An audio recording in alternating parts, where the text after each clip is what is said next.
Hello, my name is Ben Wolkoff, and welcome to another daily anti-fascist video of Inspired Defiance. Today I'm inspired by a bunch of very young Republicans all screaming into the void at one another on a Telegram chat.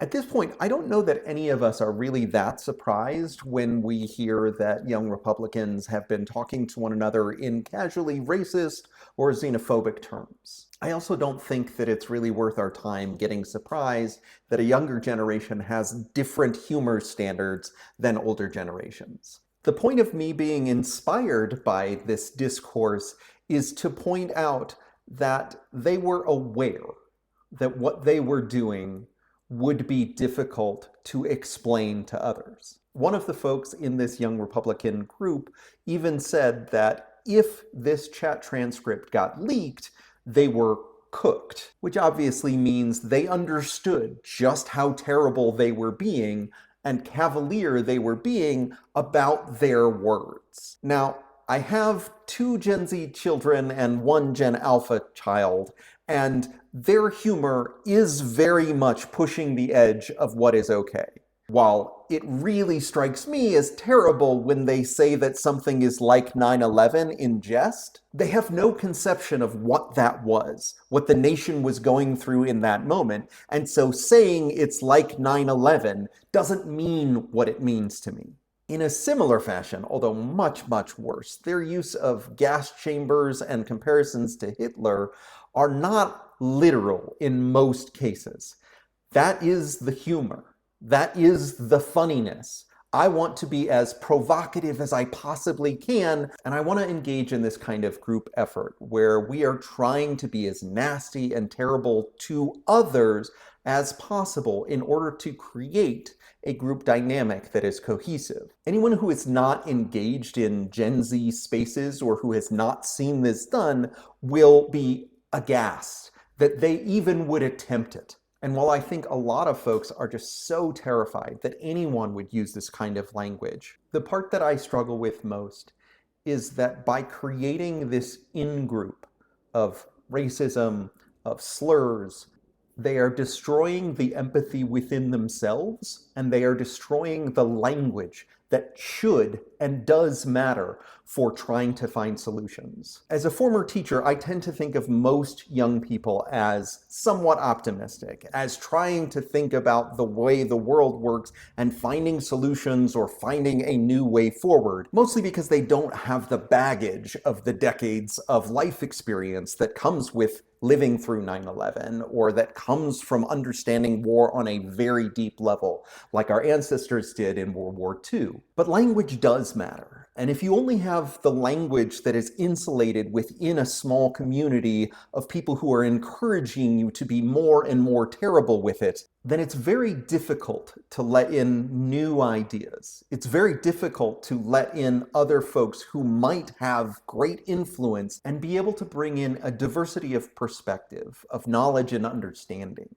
So while there's a lot of hand-wringing and folks who are either getting fired or who are not being looked at as the future leaders of the Republican Party, I'd like to propose that the solution to this is not to necessarily ostracize these people, but to instead present them with a broader context. I have a deep belief that education is actually the way out of these insulated communities, that our ability to talk to one another, to be able to share the same space without resorting to gas chamber metaphor is going to do us a lot better than saying, look at how ugly this is. Look at how terrible their language is. So what is the other language? What is the language of understanding what 9/11 actually meant to us? What gas chambers actually did to people? How do we go forward with that kind of a conversation? With the ability to say that these private Telegram groups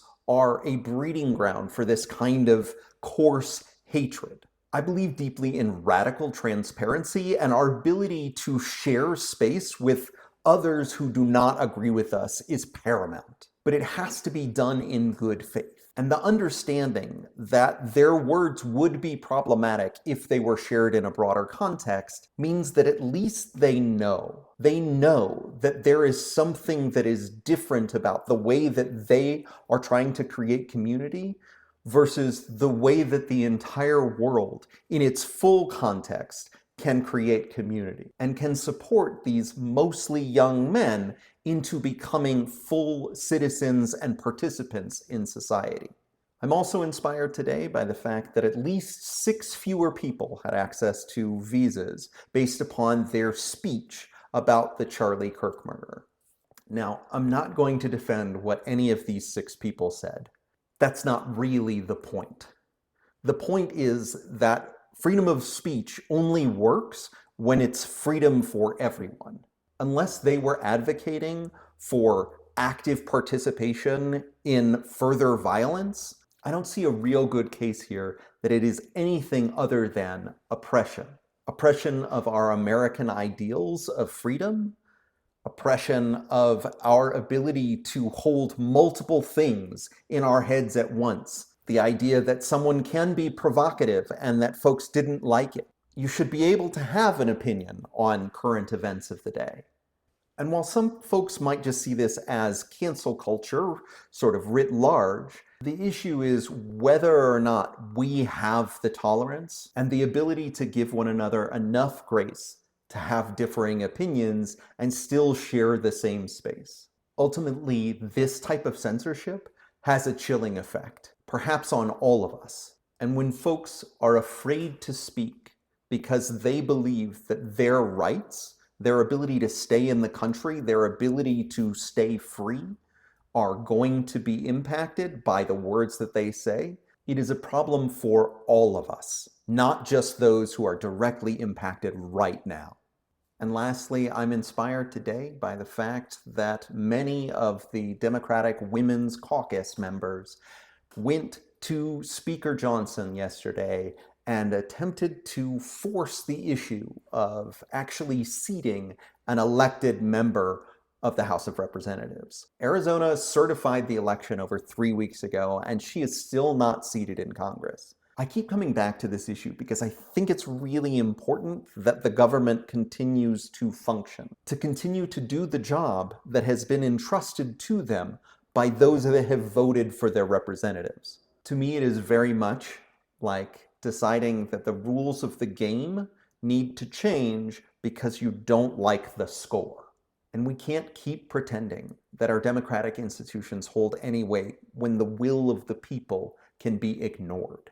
And I think it's important to focus on the fact that it's not about this individual representative.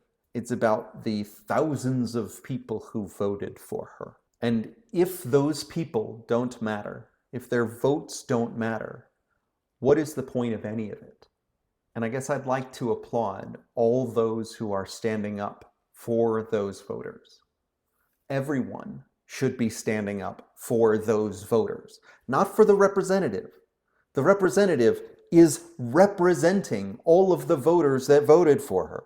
We should be fighting for the people who should have a say in who governs us. And while showing up to the speaker's office is probably not going to change opinions, it is the act that matters. Showing up for one another, showing up for other voters, even if you disagree with them, is going to be how we move forward from this moment. This moment where the government is shut down, where we are not seating duly elected members of Congress, this moment when our voices are being silenced because you don't like what it is that we are saying, the only way we move forward is by standing together and advocating for something better.